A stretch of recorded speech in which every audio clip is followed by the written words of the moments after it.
سکوت راوی اور عدم سکوت راوی کے اعتبار سے ہم حدیث کی اقسام پڑھ رہے تھے۔ دو قسمیں بنائی تھی ہم نے، متصل اور غیر متصل۔ متصل یہ مقبول حدیث کی شرائط میں سے ایک شرط ہے حدیث کا متصل ہونا، وہ آگے ہم پڑھیں گے۔ غیر متصل کی ہم نے 6 اقسام بنائی۔ ایک غیر متصل کی حدیث معلق اور حدیث منقطع، مرسل اور معضل، یہ 4 ہم نے پڑھ لی ہیں، باقی 2 رہ گی، مدلس اور مرسل خفی۔ یہ 6 قسمیں بنائی تھی ہم نے غیر متصل کی، لیکن درمیان میں شیخ جو ہے وہ دوبارہ پھر منقطع کی تعریف فرما رہے ہیں اور منقطع کا ایک اور معنی بیان فرما رہے ہیں، اور آگے بیان فرمائیں گے کہ یہ جو حدیث میں انقطاع آتا ہے، مثلاً حدیث مردود سکوت راوی کے اعتبار سے جو ہوتی ہے، اس میں جو راوی کا سکوت ہوتا ہے، اس سکوت کی وجہ سے جو انقطاع ہوتا ہے اس کی پہچان کیسے ہوتی ہے، یہ کیسے پتہ چلتا ہے بھی اس حدیث میں، اس حدیث کی سند میں کوئی راوی جو ہے وہ ساکت ہے، اس حدیث میں انقطاع ہے، یہ کیسے پتہ چلتا ہے؟ آج کے درس میں ہم صرف اور صرف یہی بیان کریں گے۔ تو پہلے منقطع کی تعریف دوبارہ پھر آپ فرما رہے ہیں، المنقطع وَإِنْ كَانَ وَاحِدًا أَوْ أَكْثَرَ مِنْ غَيْرِ مَوْضِعٍ وَاحِدٍ يُسَمَّى مُنْقَطِعًا، اور اگر ساکت ہونے والا راوی ایک یا اکثر ہو ایک جگہ کے علاوہ، یعنی اکثر جب ساکت ہوں تو ایک جگہ سے نہ ہو، پے در پہ نہ ہو، بلکہ سند جو ہے مثلا درمیان سے ایک یہاں سے ہو جائے، ایک یہاں سے ہو جائے۔ اگر پے در پہ 2 راوی ساکت ہو گئے تو وہ معضل بن جائے گی، منقطع نہیں رہے گی، ٹھیک ہے؟ تو منقطع یا ایک راوی ساکت ہو سند کے درمیان میں سے کسی ایک جگہ سے، مخصوص نہیں، اگر شروع سے ہوا تو معلق بن جائے گی، اگر آخر سے ہوا تابع کے بعد تو وہ مرسل بن جائے گی، ٹھیک ہے؟ سند کے درمیان سے کہیں بھی ایک راوی یا ایک سے زیادہ متعدد جگہ سے لیکن پے در پہ نہیں تو وہ منقطع کہلائے گی، ٹھیک ہے؟ وَإِنْ كَانَ وَاحِدًا، اور اگر ساکت ہونے والا راوی ایک ہو، او اکثر من غیر موضع واحد یسمى منقطع، اور اگر اکثر ہو ایک جگہ کے علاوہ تو نام رکھا جائے گا منقطع۔ وعلى هذا يكون المنقطع قسما من غیر المتصل، اور اس تعریف کی بنا پر منقطع جو ہے وہ غیر متصل کی قسم بنے گی، جس طرح ہم نے بنایا کہ ہم نے غیر متصل جو ہے اس کو مقسم بنایا ہے، اور اس کے نیچے جو آگے اس کی 6 اقسام بنائی ہیں۔ سمجھ آ رہی کہ نہیں آ رہی؟ ہم نے کیا کیا کہ 2 قسمیں بنائی اولاً، ٹھیک ہے، حدیث مردود کی، سکوت راوی اور عدم سکوت راوی کے اعتبار سے حدیث کی 2 قسمیں بنائی، ایک متصل اور ایک غیر متصل۔ غیر متصل کو ہم نے مقسم بنایا، اس کی آگے جو ہے 6 اقسام بنائی۔ منقطع کو ہم نے غیر متصل کے تحت رکھا ہے۔ سمجھ آ رہی کہ نہیں آ رہی؟ تو وہی شیخ بیان فرما رہے ہیں، اور اس تعریف کی بنا پر منقطع جو ہے وہ غیر متصل کی قسم بن جائے گی۔ وَقَدْ يُطْلَقُ الْمُنْقَطِعُ بِمَعْنَى غَيْرِ الْمُتَّصِلِ مُطْلَقًا شَامِلًا لِجَمِيعِ الْأَقْسَامِ، فرماتے ہیں اور کبھی کبھار منقطع کا اطلاق کیا جاتا ہے غیر متصل کے معنی میں، ایسا اطلاق کیا جانا جو شامل ہونے والا ہوتا ہے تمام اقسام کو۔ فرماتے ہیں کبھی ایسا ہوتا ہے کہ یہ جو لفظ منقطع ہوتا ہے محدثین کے نزدیک بولا منقطع ہی جاتا ہے، لیکن منقطع بول کر غیر متصل مراد لیا جاتا ہے، تو جب منقطع بول کر غیر متصل مراد لیا جاتا ہے تو اس وقت یہ منقطع جو ہوتا ہے یہ مردود کی جتنی بھی اقسام ہیں سب کو شامل ہوتا ہے، یعنی منقطع بولا مراد غیر متصل لی، اور جب غیر متصل مراد لی جائے گی منقطع بول کر تو یہ منقطع جو ہے اس وقت یہ معلق کو بھی شامل ہوگا، یہ مرسل کو بھی شامل ہوگا، یہ جو ہے معدل کو بھی شامل ہوگا، اور مدلس کو بھی شامل ہوگا، اور مرسل خفی کو بھی شامل ہوگا۔ کب؟ جب منقطع بول کر غیر متصل مراد لیا جائے۔ وَبِهَذَا الْمَعْنَى يُجْعَلُ مَقْسِمًا، اور اس معنی کے اعتبار سے، کس معنی کے؟ یعنی منقطع بول کر غیر متصل مراد لیا جائے، فرماتے اس معنی کے ساتھ منقطع کو مقسم بنایا جائے گا، لا یکون قسم واحدا، یعنی وہ ایک قسم نہیں ہوگی، بل یشتمل علی جمیع اقسام الانقطاعی، بلکہ وہ مشتمل ہوگی انقطاع کی تمام اقسام پر، ٹھیک ہے۔ غیر متصل کو اگر مقسم بنائیں تو منقطع اس کی اقسام میں سے ایک قسم بنتی ہے، اور اگر منقطع بول کر غیر متصل مراد ہو پھر اس وقت منقطع قسم نہیں بلکہ خود مقسم بن جاتا ہے، اور مردود کی باقی جو اقسام ہیں سقوط راوی کے اعتبار سے وہ اس کی قسمیں بن جاتی ہیں۔ یہاں ایک بطور فائدہ کے بعد یاد رکھیں، یہ لفظ مقسم ہوتا ہے، یہ کاروما سے بھی استعمال ہوتا ہے اور دارابا سے جو استعمال ہوتا ہے اس سے مقسم آئے گا، اور جو کاروما سے آئے گا اس سے مقسم آئے گا، لیکن قسم یقسم و قسمن کا معنی ہوتا ہے کسی چیز کے حصے اور ٹکڑے کرنا، اس سے آتا ہے مقسم، وہ چیز جس کے ٹکڑے اور حصے کیے جائیں اسے مقسم کہا جاتا ہے۔ اور قاسم یقسم قسامتن کا معنی ہوتا ہے چہرے کا حسین ہونا، تو بعض طلباء جو ہیں وہ اس کو مقسم پڑھتے ہیں، تو یہ غلط ہے، مقسم جو ہے یہ غلط ہے، اس کو مقسم پڑھا جائے گا۔ تو یہاں تک آپ کو بات سمجھ آ گئی کہ کبھی جو ہے منقطع جو ہوتا ہے وہ غیر متصل کے معنی میں بھی آتا ہے، اس وقت جو منقطع ہے وہ بن جائے گا مقسم، اور باقی دیگر جو ہے قسمیں جو ہیں وہ مردود کی سقوط راوی کے اعتبار سے وہ اس کی اقسام بن جائیں گی، اور کبھی خود یہ قسم ہوتا ہے اور غیر متصل جو ہے وہ مقسم ہوتا ہے۔ اب آگے سمجھیں کہ سند کے درمیان میں جو انقطاع ہوتا ہے وہ کیسے معلوم ہوتا ہے، اس کی پہچان کیسے ہوتی ہے، کیسے پتہ چلتا ہے بھی یہاں سند سے راوی جو ہے ساقط ہے۔ مثلا معلق میں ایک راوی یا ایک سے زیادہ یا پوری سند ہی جو ہے وہ حذف ہوتی ہے معلق میں، اور منقطع میں ایک راوی یا اکثر راوی جو ہیں وہ ساقط ہوتے ہیں، اور پھر اس طرح جو ہے معدل اس میں جو ہے دو راوی پے در پہ ساقط ہوتے ہیں، مرسل میں صحابی کے بعد تابعی کے بعد صحابی جو ہے وہ ساقط ہوتا ہے۔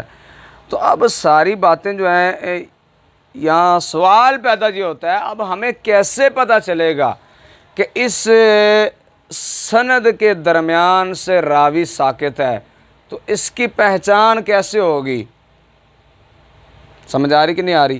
اب یہاں لفظ انقطاع بولا گیا ہے، اور انقطاع وہ سب اقسام کو شامل ہے مردود کی سقوط راوی کے اعتبار سے۔ تو سوال یہ پیدا ہوتا ہے کہ کیسے پتہ چلے گا؟ تو اس کا جواب سمجھنے سے پہلے چار باتیں دوبارہ عرض کر دیتا ہوں۔ ایک ہوتا ہے روایت، ایک ہوتا ہے راوی، ایک ہوتا ہے مروی، ایک ہوتا ہے مروی عنہ، ٹھیک ہے۔ مع سند کے حدیث کو بیان کرنا اس کو کہتے ہیں روایت، ٹھیک ہے۔ جو روایت کو بیان کرنے والا ہو مع سند کے اس کو کہا جائے گا راوی، اور جس سند کو جس حدیث کو مع سند کے وہ بیان کر رہا ہے اس کو کہیں گے مروی، اور جس سے وہ بیان کر رہا ہے اس کو کہا جائے گا مروی عنہ۔ سمجھ آ رہی کہ نہیں آ رہی؟ تو اب کیسے پتہ چلے گا کہ سند کے درمیان سے راوی جو ہے ساقط ہے، یہ کیسے پتہ چلے گا؟ تو یہ چار اصطلاحات ذہن میں رکھیں، چونکہ اس میں دو لفظ آگے استعمال ہونے تھے راوی اور مروی عنہ، تاں اس لیے میں نے ذکر کیا۔ تو اس کا پتہ چلے گا ہمیں دو چیزوں سے۔ نمبر ایک کہ یا تو راوی اور مروی عنہ کا زمانہ ہی ایک نہیں ہوگا،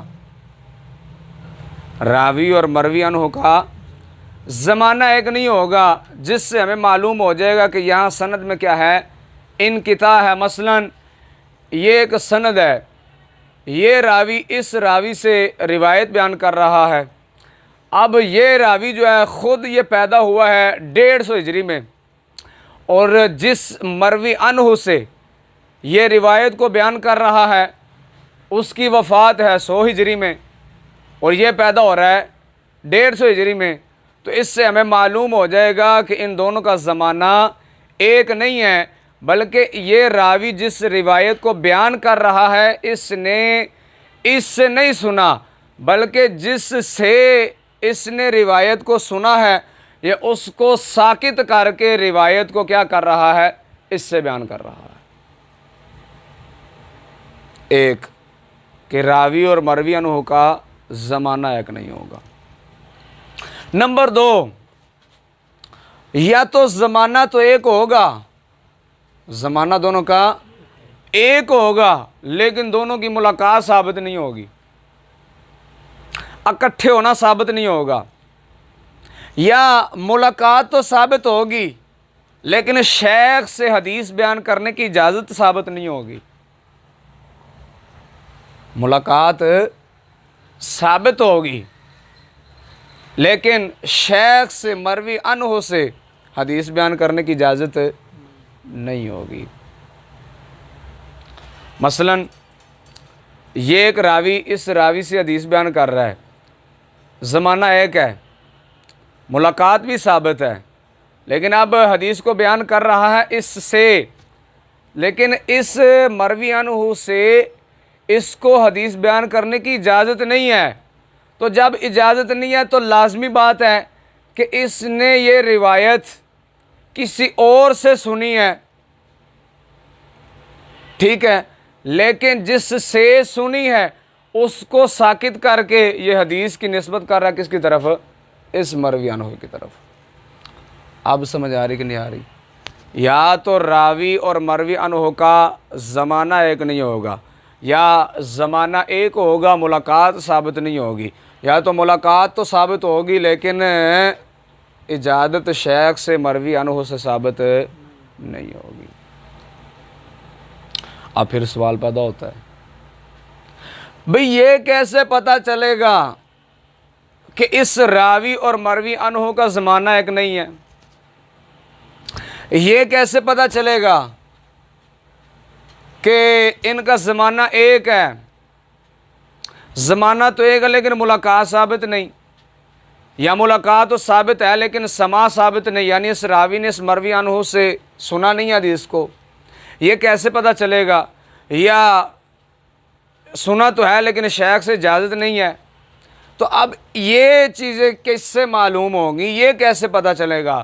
تو اس کا پتہ چلے گا ہمیں علم تاریخ سے۔ کس سے؟ تاریخ کی کتابوں سے، مثلا البدایہ والنہایہ، اس سے پتہ چلے گا، اور تاریخ الاسلام امام ذہبی سے پتہ چلے گا، تاریخ طبری سے پتہ چلے گا، تاریخ جرجان سے پتہ چلے گا، تاریخ بغداد سے، تاریخ ابن عساکر وغیرہ وغیرہ۔ تاریخ کی کتابیں یا اسماء رجال کی سیر و اعلام النبلاء وغیرہ وغیرہ جتنی بھی رجال پر کتب ہیں ان سے پتہ چلے گا، جو یہ بیان کرتی ہیں کہ کون سا راوی کب پیدا ہوا اور کون سا راوی جو ہے کب اس نے کب وہ فوت ہوا، اور کون سا راوی کہاں پیدا ہوا اور کون سا راوی کہاں فوت ہوا، کون سا راوی کس شیخ کے پاس پڑھنے کے لیے گیا اور کس کس ملک میں اور کس کس علاقے میں پڑھنے کے لیے گیا۔ تو یہ ساری باتوں کا علم ہمیں حاصل ہوگا کہاں سے؟ علم تاریخ کی کتابوں سے۔ کس سے؟ علم تاریخ کی کتابوں سے۔ سمجھ آئی کہ نہیں آئی؟ تو اس کے لیے علم تاریخ جو ہے وہ جاننا بہت ضروری ہوگا، کہ جو ہمیں بتائے گا کہ اس راوی اور مروی عنہ کا زمانہ ایک ہے یا نہیں ہے، کیونکہ کتب تاریخ جو ہوتی ہیں وہ بیان کرتی ہیں کہ یہ راوی کس ہجری میں پیدا ہوا اور کس ہجری میں اس کا وصال ہے۔ سمجھ آ رہی کہ نہیں آ رہی؟ اور یہ کس جگہ میں پیدا ہوا اور کس جگہ میں اس کی وفات ہے، اور کس وقت میں، کس سن میں، کس ہجری میں یہ کوچ کر کر دوسرے علاقوں میں حدیث پڑھنے کے لیے، حدیث لینے کے لیے گیا۔ تو یہ ساری باتیں جتنی بھی ہیں کس سے پتہ چلتی ہیں؟ علم تاریخ سے۔ کس سے؟ تو اسی وجہ سے علم تاریخ جو ہے محدثین کے نزدیک یہ بھی عمدہ علم ہے۔ کیا ہے؟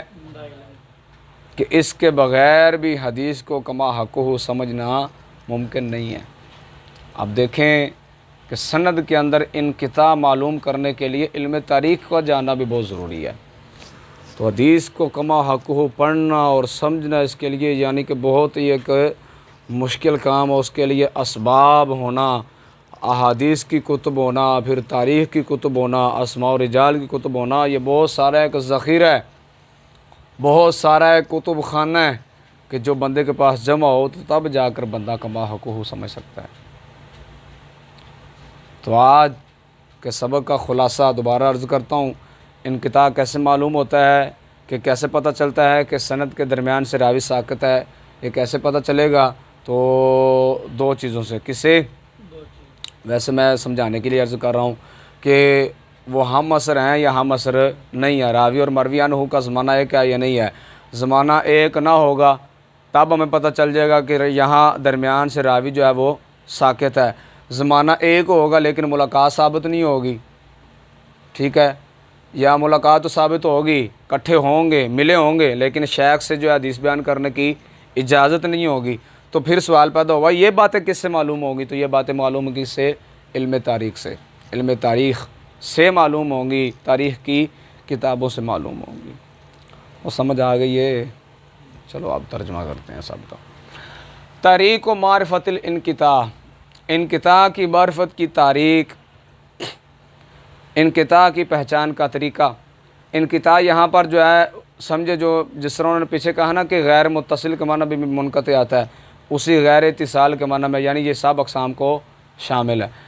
تو وَيُعْرَفُ الْإِنْقِطَاعُ وَسُقُوطُ الرَّاوِي بِمَعْرِفَةِ عَدَمِ الْمُلَاقَاةِ بَيْنَ الرَّاوِي وَالْمَرْوِي عَنْهُ، اور پہچانا جاتا ہے انقطاع اور سقوط راوی، راوی اور مروی عنہ کے درمیان ملاقات نہ ہونے کی پہچان کے ساتھ، اما بعدم المعاصرت، یا تو ہم عصر نہ ہونے کی وجہ سے، او عدم الاجتماع، یا کٹھے نہ ہونے کی وجہ سے، والاجازت عنہ، یا مروی عنہ سے اجازت نہ ہونے کی وجہ سے، بحکم علم تاریخ المبین لموالید الرواۃ ووفیاتہم وتعیین اوقات طلبہم وارتحالہم، اس علم تاریخ کے حکم کے ساتھ جو بیان کرنے والا ہے راویوں کے پیدا ہونے کے وقت کو، پیدا ہونے والے کی پیدا ہونے کی جگہ کو، موالد مولد کی جمع ہے، اور آپ کو پتہ ہے اس میں ظرف جو ہوتا ہے اس میں وقت بھی ہوتا ہے اور جگہ بھی ہوتی ہے، ووفیاتہم، اور ان کے وفات کے وقت کو کہ کب وہ فوت ہوئے، وتعیین اوقات طلبہم، اور ان وارتحالہم، اور ان کے یعنی راویوں کے حدیث کے طلب کرنے کے اوقات کی تعیین کو، اور ان کے کوچ کرنے کی تعیین کو بھی، وہ راوی جو ہیں کس زمانہ میں کوچ کر کے ایک علاقے سے، ایک ملک سے دوسرے ملک میں گئے یا دوسرے علاقے میں گئے، تو یہ کس سے پتہ چلتا ہے؟ علم تاریخ سے۔ یہ کون بیان کرتا ہے؟ علم تاریخ۔ وبہذا سارا علم التاریخ اصلاً وعمدتاً عند المحدثین، اور اسی کے ساتھ علم تاریخ جو ہے وہ اصل اور عمدہ ہو گیا محدثین کے نزدیک۔ تو آج کے سبق میں یہ بات جو ہے معلوم ہوئی کہ انقطاع، یہ سمجھے کہ ایک سوال مقدر کا جواب دیا شیخ نے، بھئی انقطاع کیسے معلوم ہوتا ہے؟ تو اس کا جواب دیا انقطاع معلوم ہوگا یا تو راوی اور مروی عنہ جو ہے وہ ہم عصر نہیں ہوں گے، یا تو ہم عصر تو ہوں گے لیکن ان کا یعنی ملاقات ثابت نہیں ہوگی، یا ملاقات تو ثابت ہوگی، کٹھے ہوئے ہوں گے لیکن شیخ سے اجازت نہیں ہوگی۔ پھر سوال پیدا ہوگا یہ کس سے پتہ چلے گا؟ تو وہ علم تاریخ سے۔